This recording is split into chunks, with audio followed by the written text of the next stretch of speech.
नमस्कार आदाब।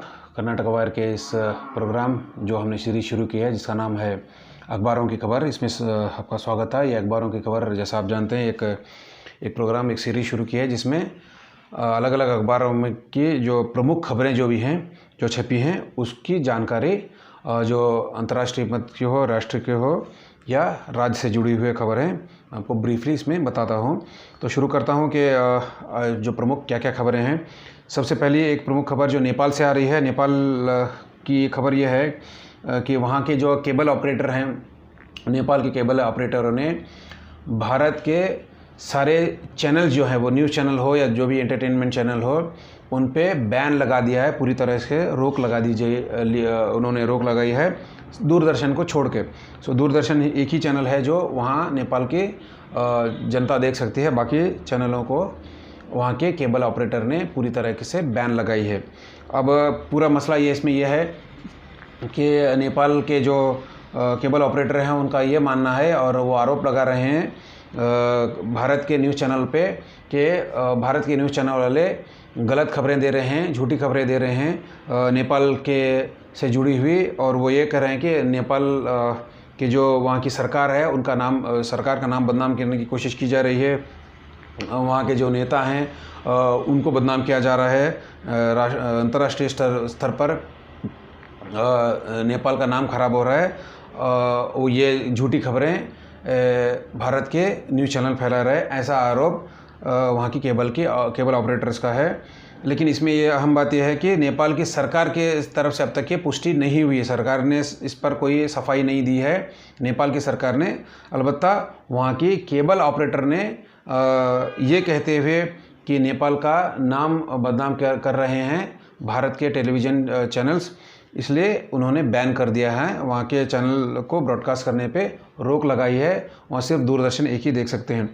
अब भारत का इसमें फ़िलहाल ऑफिशियली इसमें कोई खबर नहीं है, ऑफिशियल ने इस पर रिएक्शन नहीं किया। हो सकता है कि आने वाले कुछ वक्त में भारत सरकार भी इस पर कोई एक संज्ञान ले और इसका जो भी है रिएक्शन दे। तो ये एक न्यूज़ यही है कि फ़िलहाल नेपाल के केबल ऑपरेटर ने भारत में जो चलाए जाने वाले न्यूज़ चैनल हो या एंटरटेनमेंट चैनल हो, उस पर बैन लगा दिया है। ये खबर है। दूसरी खबर यह है, कोरोना से जुड़ी हुई इम्पोर्टेंट खबर यह है कि इसमें सरकार ने, केंद्र सरकार ने अब बहुत सारे और प्राइवेट लैब को ये अनुमति देने का फैसला किया है कोविड टेस्ट करने के लिए। जैसे आप जानते हैं, भारत में जो जिस तरह से हर रोज़ कोरोना के पॉजिटिव केसेस की संख्या बहुत ज़्यादा बढ़ रही है, 20,000 के पार आंकड़ा जा रहा है। तो इसके वजह से जो कोविड टेस्ट की जो टेस्ट का संख्या है, ये जो एक्सपर्ट मानते हैं कि इसकी संख्या अभी भी बहुत कम है, क्योंकि 130 करोड़ की आबादी में जो टेस्ट जितने संख्या में होनी चाहिए, जितने नंबर की होनी चाहिए, उतने नहीं हो रहे। जो फ़िलहाल जो टेस्ट हो रहे हैं हर रोज़, वो करीब 2,60,000 के आसपास हर रोज़ टेस्ट हो रहे हैं, पॉजिटिव कोरोना के टेस्ट हो रहे हैं अलग अलग लैब में हिंदुस्तान भर के। लेकिन इसके साथ ये भी मानते हैं कि ये जो टेस्ट हो रहे हैं, इनमें अभी बहुत कम टेस्ट हैं और सारे टेस्ट होने चाहिए। इसके लिए केंद्र सरकार लैबोरेटरियों को परमिशन दे रही है। कुल मिला के अब 1,132 के आसपास भारत में लैब हैं जहां 2,60,000 के आसपास हर रोज़ टेस्ट हो रहे हैं। ये केंद्र के हो, जो सरकारी हो या गैर सरकारी हो। अब सरकार ये कहती है कि हम और प्राइवेट लैब को भी अनुमति देने वाले हैं जहां वो कोविड के टेस्ट कर सकते हैं। इसके लिए उनको परमिशन लेनी पड़ेगी।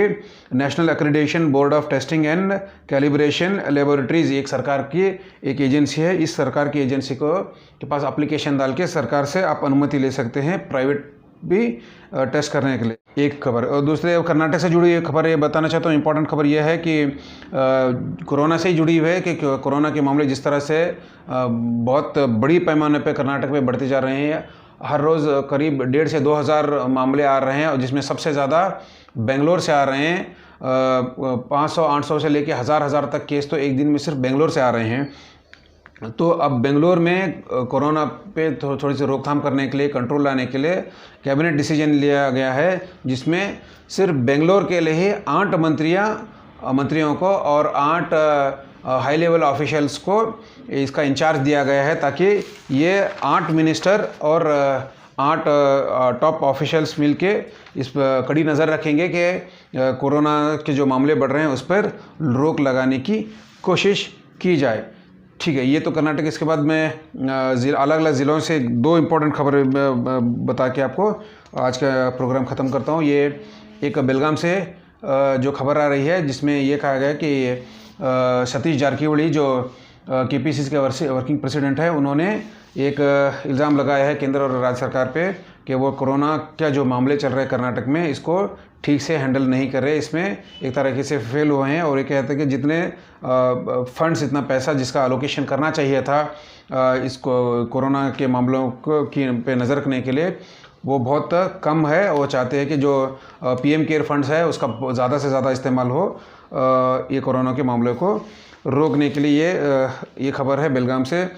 बीजापुर और बागलकोट से मिल के एक खबर है, वो भी कोरोना से जुड़ी हुई है। वो ये है कि पिछले करीब 8 दिन में ही कर्नाटक और बीजापुर और बागलकोट के करीब 12 डॉक्टर हैं जिनको कोरोना पॉजिटिव हुआ है। तो ये थोड़ी सी अच्छी खबर नहीं है, क्योंकि ये डॉक्टर ही हैं जो हमें बचा रहे हैं। ये कोरोना वॉरियर्स कहे जाते हैं। इनकी वजह से ही पूरी मेहनत चल रही है कोरोना के पेशेंट को बचाने की।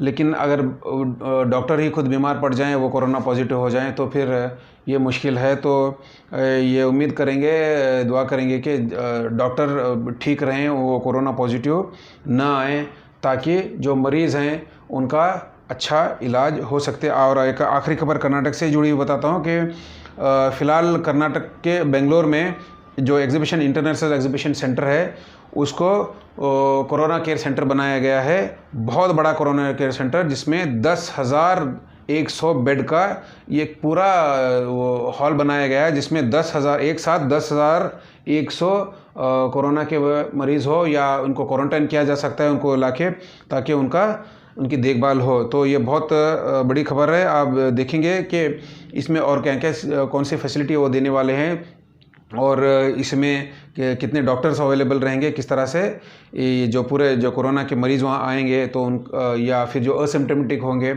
उनको किस तरह से क्वारंटाइन किया जाएगा, और क्या क्या इनको सहूलतें दी जाएंगी। तो ये कुल मिला के आज की जो प्रमुख खबर मैं आपको बता रहा था।